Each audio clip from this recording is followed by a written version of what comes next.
This car behind me wants to be the best small car in the world. Is it possible that it can achieve that? And is it better than the Renault 5 or the upcoming VW ID2 or ID Polo? This is here the Firefly, a new brand launched by Nio, a special small car brand. And how good is it? And also, how does it drive? We'll do it all for you. I'm Thomas, this is Autogefühl in 4K, full screen, full length. Let's go with the new Firefly. And here, this is the Firefly scheme, so to speak, with these lights supposed to be like the Firefly dots in the dark. And it's very funny because this 3-dot structure is always the same also for the daytime running light. But then you have the turning indicator. Here is the normal beam, plus the high beam is then being housed here. This is lime green in the color. There will be a very interesting frunk to come very soon, even with the sinkhole, if you put like ice in it and so on. And there will be different colors available for sure. And the length here is 4 meters or 158 inches. So indeed, like the length approximate of a Renault 5 or the ID Polo that will be coming up. It's only that this one is already on the road in China. And they're also launching it in Europe, starting in Norway and in the Netherlands. And we already have a price for that. Soon going to talk about that. 18-inch wheels we can see here, always in this size. Relatively big already for a small car, so we'll check out the comfort as for that. And then you can get, for example, this contrasting roof. And in China, they always have the panoramic roof. And for Europe, it's planned that you can either go with a fixed roof or then again with this glass roof we can also show to you very soon. Here already on the outside you can see the design scheme is a pill, so to speak, like the form of a pill is the design scheme. So you can see here, for example, also for the charging port, AC is 7.4 or optional 11. Just put some German word in there. So 7.4 or 11 kilowatts AC. And DC charging peak is maximum 100, and then 29 minutes, 10 to 80% state of charge for this 41 kilowatt hour net battery. It's 42 kilowatt hour gross, so there's just a very, very tiny buffer. And similar size like the Renault 5 with a smaller battery. They also offer a little bit bigger one. Clearly the focus is city driving. We do some city driving here today, and I can also state you like a final consumption figure towards the end of the review and then calculate this range. And maybe when we can test it later on the German Autobahn and so on, then we can also talk about the Autobahn range. But it's of course one problem with small electric vehicles. They are suitable for the city, and on one hand you save resources because the batteries are smaller and they are not too heavy. This one here stays under 1.5 ton, so for an electric vehicle, still relatively light. But on the other hand, if you think about like 10, 20 years ago, no one would have bought a VW Polo or a Renault Clio with a 20-liter gas tank, because of that range, So when I was a student, for example, and bought my first small car, I could go from Germany to Italy if I wanted to. Not possible with the EVs, at least not convenient if they have such a small battery. But then again, at this moment, that's what you can do to still keep it small and somewhat light and agile for the city. Looking forward to your feedback on that. But it's a general problem, not of the Firefly, of course. Here in the rear, you can see once again the Firefly dot design. Here, and I think it's a very lovely design. Also reminds us a little bit of the Mini design scheme in a way, just that this one here is distinctive and different. Just saying like Mini has started like this very playful thing, and they are also catching up on being playful, and that's actually a very nice thing. Talking about playful and driving, this one has rear-wheel drive as standard. That makes a small turning circle, 9.4 meters, the turning circle, because the front wheels then can freely turn right and left and so on, quite wide as well. And the acceleration figure is around 8 seconds from 0 to 100 kilometers an hour for 143 horsepower rear motor. So that sounds everything actually quite good and promising, but the interior, I can tell you, will be even more interesting. Well, the first interesting inside bit is the frunk, because yes, it does have one. Pull it twice on the inside and it opens. And it's 90 liters, so actually quite spacious. Later you will also be able to have like a segmentation in there. And then in the very left bottom there is a sinkhole. This is like a tiny dot here, and you can like remove a small cover, and then water can actually sink through. So for example, you can put ice cubes in it, have some drinks in it, or maybe like for your hobby, maybe something with water sports, and just put like the wet neoprene suit in there and like let the water rinse or something like that. So that's actually a cool thing. Also still here dampening underneath. I think it's a nice solution. Let's open the door here.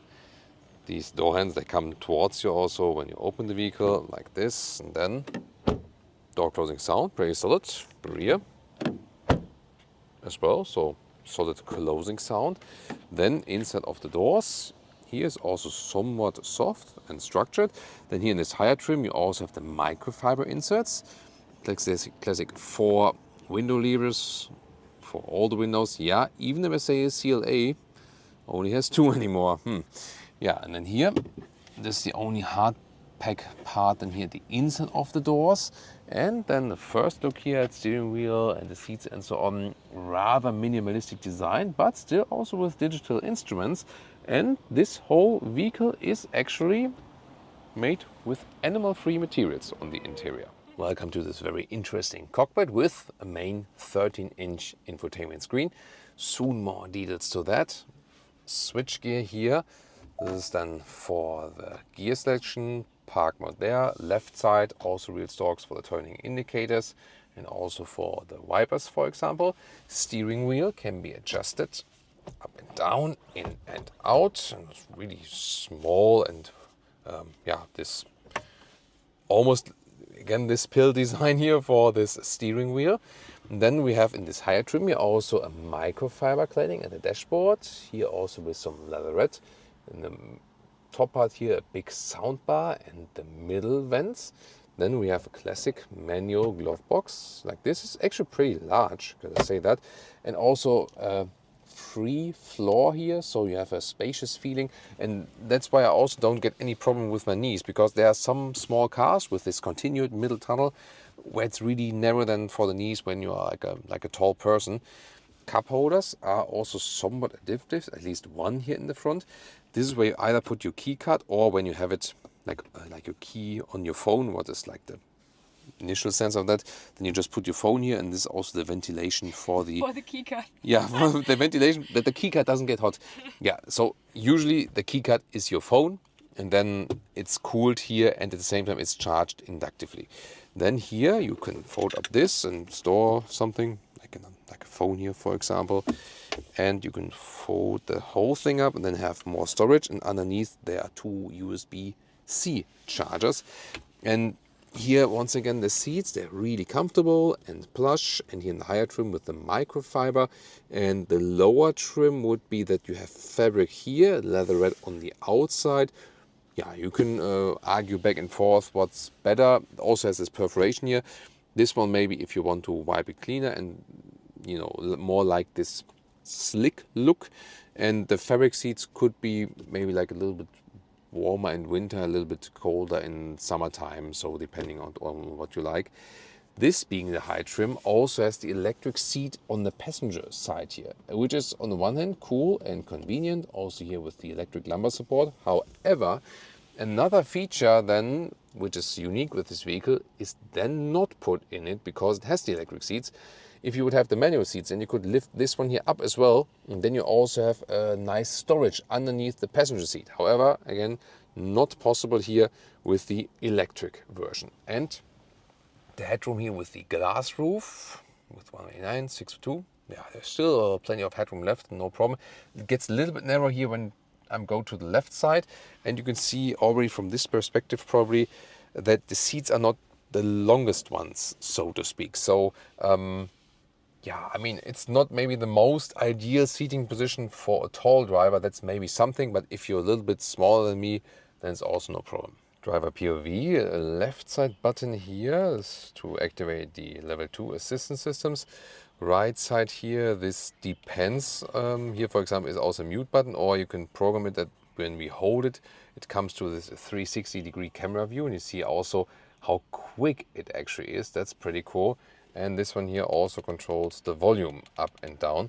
Here are small digital instruments, but speed and range, so everything you need basically. And you can But also you can change you can adjust it a little bit. It's like press and hold on the right. And then, for example, also a small GPS view. Wait, press and hold. There we go. And here like a small vehicle view, for example. So this is possible. And then to the main screen. Everything's so cute. Oh, so cute. So Leah likes it. Yeah. It does remind us of Mini as well, I think. Here, sport mode, eco mode, that's like a switch to the driving modes. Weather. So very playful design, but look at that, like how quick everything is. Very, very responsive. That's actually pretty cool. Here, a map, that's like a Chinese Google map, is integrated. And once again, look at that responsiveness. That's pretty cool. The climate unit, so either you press like here, whoa, or you can slide directly in here. But there's actually an easier way to do that. Even if you're not at all in that menu, if you're just somewhere in that menu, you just go with 2 fingers and that. Not what you think. So here you go with 2 fingers and then you slide up and down on the left side for like the climate DJ here. On the right side it would be for volume, for the music, 14 speakers, and actually it sounds pretty cool. So for a small car, it has really like a very good sound system, gotta say that. And then here, when you swipe like this is then the vent strength. So very cool idea here to have this as a, I mean, physical dials are still better, I feel, but this is a pretty cool reset. Yeah. Yay! Yes, car. So back home in Germany, it's in the middle of the night due to the time zone shift here, and we didn't really sleep this night either in the plane. So yeah, please some words of encouragement for Leah. She's struggling also with headache at the moment, but she still keeps on filming just for you, best service. So yeah, please also thanks to her. And she wants to show some more features, for example, here with the sun visors. And they again use the pill design. That's cute. Also for, is it with a light? Yeah, Was it? yeah, There we on the go. left, yeah. There we go. Left side. Okay, looks like, almost like a foil from here, but yeah, it's illuminated. Yeah. Yeah, it's illuminated. Yeah, indeed. And there's more of that here. The Mirror, for example. And here SOS. Yeah, for the SOS and the button. lights. Yeah. It's a cool idea. Yeah, they really kept this design scheme but through. I think that could be more in this shape. Maybe, right? the pill shape design. Yeah, that would have looked unique. Let's take it that way. In the rear, we start with the most interesting feature here. Look at that. It's a feature that was actually planned also for the ID2, the ID Polo, and VW was still thinking, can we actually realize that or not? So I told them, please do that, because the upcoming feature is a very practical one. Here, underneath the rear bench, you can lift it up with an interesting mechanism like this. Here, then you have to pull it like that. There we go. And then you have a storage space here for, I mean, it could be, for example, another charging cable you're not using that often, or Leah's sun hat. I mean, yeah, this should be more accessible. But just as an example here, you can take it back. There's a lot of sun here today, so thanks Leah for being in the sun all day to film us here. There we go. And then I leave this one open because then you can see here, this one can also be put up. And here we have actually the 12-volt battery underneath. Very interesting. Yeah, this could be done a little bit nicer. So there we go. Yeah, I mean, this is a good idea, isn't it? So we have to get used to the folding mechanism. There we go. Finished. And then you have here the Isofix. They are like covered here. You can put them open like this, and then you can install them like there. So at the moment the seat is set to my driving position, and you can see, I mean, that is really good. That's a space I have usually in a, like in a 5-meter sedan long segment, and this is a meter shorter actually. Yeah, like BMW 5 Series, Mercedes E-Class, that's like the space you have with your knees here, or Audi A6 and so on. So this is a very good use of a space. Here once again you see also this pill design here, for example at the head restraints. You can also see in the top at the rear lights, also at these small hangers here. And in the door. And inside the door, yeah, once again the pill design. Top part here in the rear is not entirely hard, so it's also nice surface. Then here the microfiber on the inside and this very trim. The electric handle, then for the window, and in top part nothing covered, but there's like enough space then. Overall 14 speakers, by the way, for the sound system here, and we have a space all the way through here, so that's also a practical thing. You usually leave this floor mat in and then you just vacuum clean it actually. And then as for the headroom, so with 1A962 there's still headroom, so no problem for tall adults here in the rear. That's really good. Leah signalizes me I have to put my shirt a little bit straight. Thank you so much, honey. So here, this panoramic roof, the fixed panoramic roof, it's either like this in Europe in the higher trim level. In China is standard, and planned for Europe that the low trim has a fixed roof, and I would actually recommend that. I mean, this looks cool, and you can look in, like, for example, when you drive in Shanghai, in China, you look from the inside to the outside, you see the skyscrapers. That's actually pretty cool. But then again, when it's a hot summer day like this, I mean, it's even just spring and it's already hot. So the sun does come in here, even though it has like a filter in there, but still it gets hotter in the cabin always in comparison to a fixed roof. That's actually quite certain. Also the same nice high quality animal-free materials here. You can also see it here for the rear bench. Nice seating depth, the so-called Einsitzhöhe here. And once again here in this higher trim with some microfiber accentuations, and the other one would be again that you have more fabric used and then also with a leatherette mix. So the build quality also for the rear seats here is actually very good. You cannot fold down here anything, but there is a middle seat actually, so, and it's actually also soft enough. You know, there's this drinking game always when I say actually you have to take a shot, right? You just save that for the next party. Yeah, I mean, shot for us. So yeah, oatmeal shots here. Yeah, that's a little bit closer, but still for emergency situations, not emergency, I mean, for cases where you need more space than or like third person here, it's actually fine. So very good uses of space here overall. Once again, combined with the good build quality here, this middle head restraint can also be put up. Actually pretty impressive here in the rear. Guess where to open the trunk? There it is, this button, because you can also get an automatic lift gate. That would also be a difference between a low trim and a high trim, for example. By the way, I forgot to tell you, 150 kilometers an hour or 90 miles per hour is the top speed for this vehicle. So just that you know at which speed you can have your luggage flying all the way around. And here you can see there is in liter figures, there's one figure from Europe already, from the European spec, that says 400 liters. The Chinese spec would be 335 liters. It depends on how the stuff is measured. There are always different measurements for that, but the real important measurements are from the classic Autogefühl ruler, and this is here in width.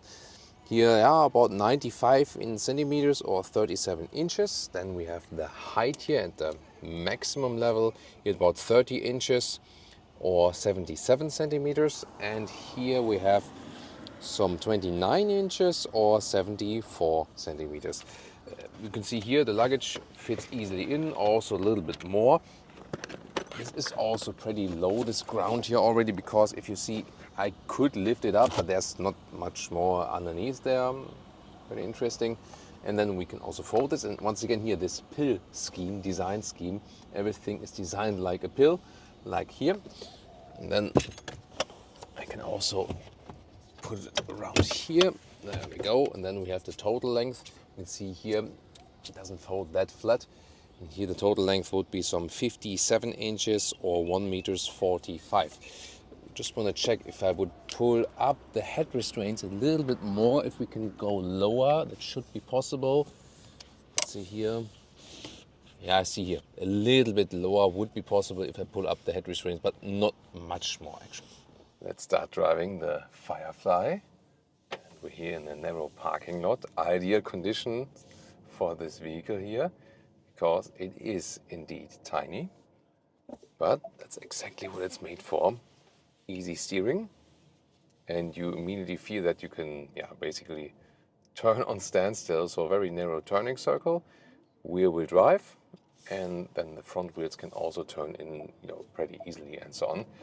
You sit relatively high actually still for a small vehicle, So, me as a tall person, um, you know, I feel it's also a tiny vehicle from the seating position, but still works with the headroom as I've shown to you on the interior part.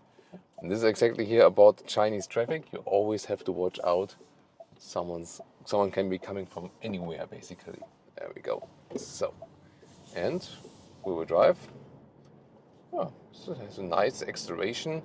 You can also pick different driving modes. We can soon talk about that.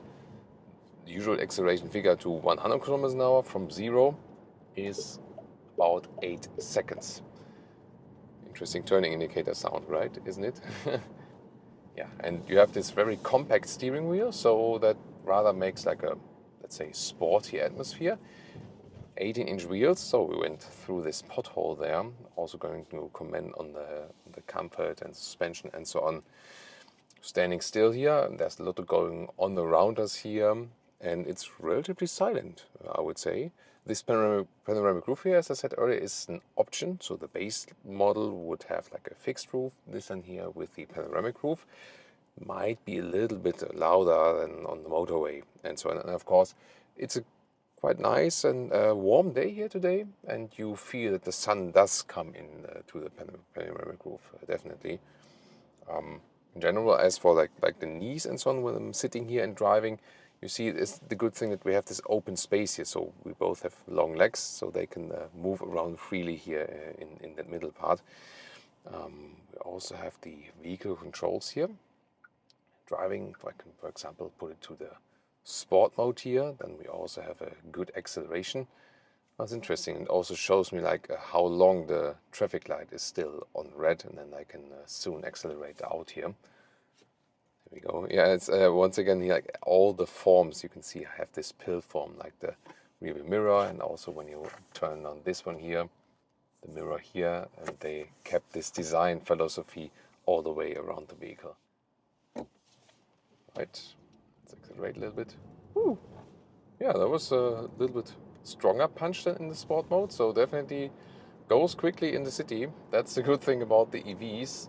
And this one is still a somewhat light EV, under 1.5 tons. I mean, the battery always has some weight to it, but still, since it's not the biggest battery, that still works. I feel here in the sport mode now that the throttle is way more responsive than before, so gotta be gentle with that. The recuperation setting can also be adjusted, so at the moment I have it set to low, and then I'm rather using the brake to control it, but you can also adjust that. I mean, I'm more a friend of to have it rather setting low.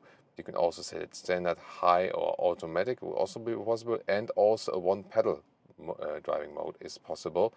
And let's just see here when there we go. Here when I tap the throttle, then I leave it, it comes also to a full stop to have this real one pedal driving. You can also turn it off and have it set like here, low or standard, depending on how you prefer it. Actually, that's a good thing. As I said, I'm rather preferring also to put less stress on the passenger seat, on the passengers, that I have it like rather low and then finally tune it with the brake. But there are different philosophies out there how to handle this regenerative braking. The steering is actually pretty precise also, so when I do some like very fine steering commands here, like right and left, there's no dead zone area to it. At the same time, it's actually also light to control. Turn indicator here is actually a good overview of the vehicle as well. So it's very easy to steer it around in the city. The seats here while driving, they're actually pretty soft. They're also kind of short, as I told you, in the interior parts. So maybe it's not the most. This is a totally normal driving behavior here. Like, gotta get used to that. In Germany, people tend to leave a little more space while driving. But then again, if you come to Southern Europe, for example, it's also a little bit more narrow. And these situations are really good for that vehicle, because if you would have also something that is wider now, maybe you feel stressed at some point or something like that. But here it's actually very easy to squeeze also into tiny openings and so on. It is actually fun to drive. So feels agile, feels light considering small. You have this go-kart feeling. So definitely, if you want to have something comparable, yeah, would be like a mini electric, for example, Renault 5, and of course we're all waiting on the VW ID2 or ID Polo, as it will be called. These would be then the direct competitors as for this respect. The suspension is, however, not tuned too stiff, so you have to think about it. It shouldn't be too uncomfortable. And even if we go through this like sewage systems cover and so on, it's actually not too rough. Although 18-inch wheels are not small for such a tiny vehicle, definitely. So far, I actually like the suspension setting. So went back to the comfort mode now, and then I feel that the throttle input is a little heavier. There's also the eco mode available for best efficiency, and in most cases this will be driven in the city and around and so on. Long term is of course always a problem with charging and the range. I'll comment on the range and our consumption for today here at the end towards the video. Of course, here we can predominantly have these situations here. And at lower speeds here also the noise insulation so far is actually quite good, 60 kilometers an hour. Maybe at a later stage when it is available in Europe, and also when we can probably drive on the German Autobahn, and we can also test it actually with higher speeds. Let's also push it, say, a little bit more when we do a lane change here to see the reaction of the vehicle. Yeah, there you feel that the suspension is not tuned on the stiffest note, but that's a good decision, I feel. Just that you don't feel too many bumps in the city. But it's still fun, so the suspension is stiff enough that it's still fun to steer it around. And we can do some highway driving and also test the level 2 assistance systems. So now you see here some small corrections left and right. So I do hold onto the steering wheel. We also have the GPS set, so it can actually also make some automatic turning indicators and setting. Let's see. I won't trust this one now. To go. Sometimes you just have to go here. That's in Germany we rather like let someone in and like let the others drive first. And here you have to drive first yourself. Otherwise you will be sacrificed by someone else, So back to the level 2 assistance systems. Pilot is activated, keeping us like the distance to the car in front of us, and also then here right and left. So I do feel that sometimes there's like some minor corrections. It's not as smooth as some other systems, but we already had some situations earlier where it was automatically setting turning indicator and switching the lane and so on. So that was actually pretty impressive. But here it's always tricky because so many unpredicted things can also happen here. Oh no, please hold on to the steering wheel. See, I have to move it a little bit then that still realized I'm here. So yeah, of course, no level 3 systems here yet. And they will also work on these level 2 systems bit by bit. There you can, in a distance, you can maybe always see the Shanghai skyline, pretty impressive. Here, stuff like this, like someone moves in very closely, that can always happen. And that's really hard to predict then what. And here, for example, I need to help the system a little bit when the lane is switching. So let's activate it one more time. There we go. I mean, what's cool actually is it's very easily activated. Just one click, and you also have this nice clicking feedback, for example. There we go. Now we have a slight right bend. Oh, this is done in a smooth way now. That's actually pretty cool. There we go. And let's now try to induce like an automatic lane change. See if it does that. There we go. So I did not turn the steering wheel. The car was that. Oh, that was actually quite nicely done. Let's go back to the other side. There we go. And done. Yeah, and this is like more like an inner city highway. I have something similar of that at home, where I live in Germany, actually. So like where some cities are connected with a highway, and then you have regular exits from that highway. I have to get one more. I think it's all three to the straight, right? Yeah, but you're on a right lane where it goes down. Okay. I see. Yeah. It's sometimes not that easy here in that dense traffic. But that's, of course, also what this car is basically for. And it's so annoying for the passenger. Yeah, really. yeah. It's crazy. It's crazy. Leah is... I'm like... Leah's getting the adrenaline pumping. Boom, boom. Yeah, I mean, I'm more like a relaxed person in general, Yeah. but you gotta get used to it. So it's really helpful if you have a silent vehicle. And I mean, at least at these lower speeds, the vehicle is relatively silent. We have to test it maybe the latest station again in Germany on the Autobahn at really high speeds. You feel that's not. You mean like when the level 2 systems as well? Yeah. Yeah, and of course, I mean, as a passenger, it's even more stressful when someone is going in from the right and left again, and then the systems are reacting and so on. So in a way, you can also still drive yourself in a smoother way in comparison to the level 2 systems, definitely. But here also the lane changes when you are driving a little bit faster are also pretty cool. I really feel that the difference to the Mini is that the Mini has a stiffer suspension. And also the Renault 5, to me, felt a little bit sportier, considering for a Renault, the Renault 5 drives very sporty, I gotta say that. But I think it's actually good that they here said, okay, we have a small vehicle, it's still fun to drive, but we rather find a comfortable, softer setup also as a contrast to some of the competitor models, you know? So I think by that, this vehicle here also gets like its own small, unique niche in driving. What I also want to show you is here the turning circle. So here turning all the way, there you can see that works quite well. You can also go a little bit faster. I filmed it also from the it's outside. Fun, yeah. Also from on the outside. Yeah, I mean. And Thomas was like, we could do this all day, right? And here, by the way, parking in and out. Here, a lot of MPVs being used here, by the way.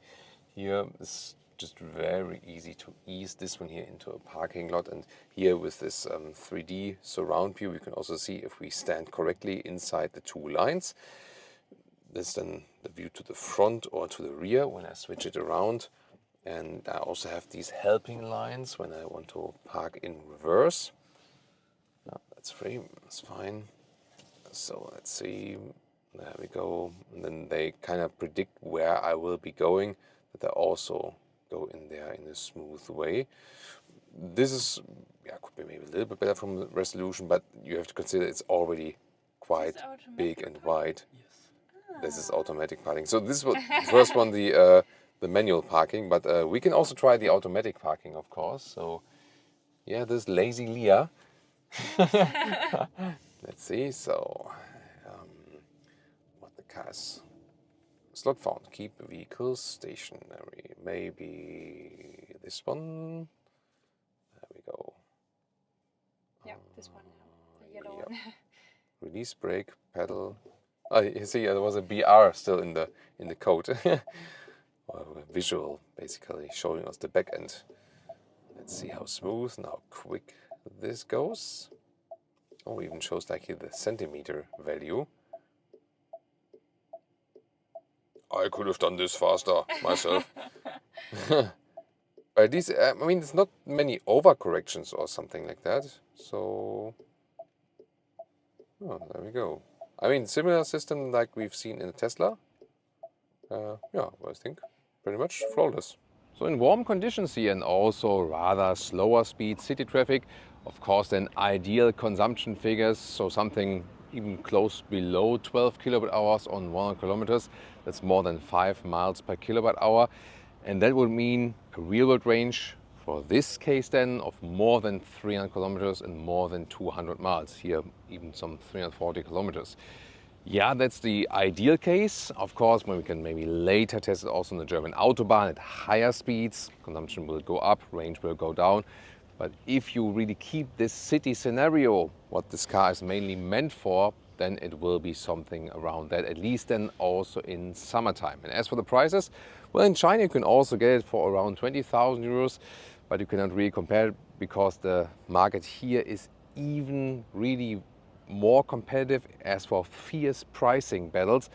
And of course the average income is also lower, and then in Europe also if you add some of the tariffs and so on, you will end up having this here for a starting price of 30,000 euros. We all have this like the Dutch price so far available in the Netherlands and also in Norway. If you watch this video at a later stage, maybe already in some other markets, but it will be something around that, for example, also then all the other European countries. And then we all have to see when you go for the higher trim what you have to pay extra for that. But definitely it also plays in this region of the other competitors. VW promises the ID2 or the ID Polo starting at 25,000 euros. Then we will have to compare the trim levels and so on. And the Renault 5 also starts at a lower price with a smaller battery. So it's not that this one is way cheaper than the other competitors, but then again, it already comes with a lot of standard equipment and some very interesting features for sure. I really liked in driving that it's rear-wheel driven. The only problem could be that when you are rather tall like me, then the seats are a little bit small and the seating position doesn't offer too much space. However, the seats themselves are nice, soft and comfortable, and they also have an astonishingly good build quality, profiting here the Firefly brand from this Nio experience. Being a premium brand, they can also bring stuff of the build quality experience in this very vehicle. It will also be available that you can have this LFP battery swapped at the swapping station, but not with the current stations. Yeah, they are up there. There's for example a swapping station back there, Nio swapping station. But this will not be available with the Gen 1, 2, 3, 4, but only with the next generation 5 Nio swapping stations. In China, there are a lot of them, but of course it's a thing to really build up this parallel infrastructure in Europe. So in Europe, they will probably rather rely then on charging. So what do you think about the Firefly? Tell me in the comments, and now tune in to the competitors.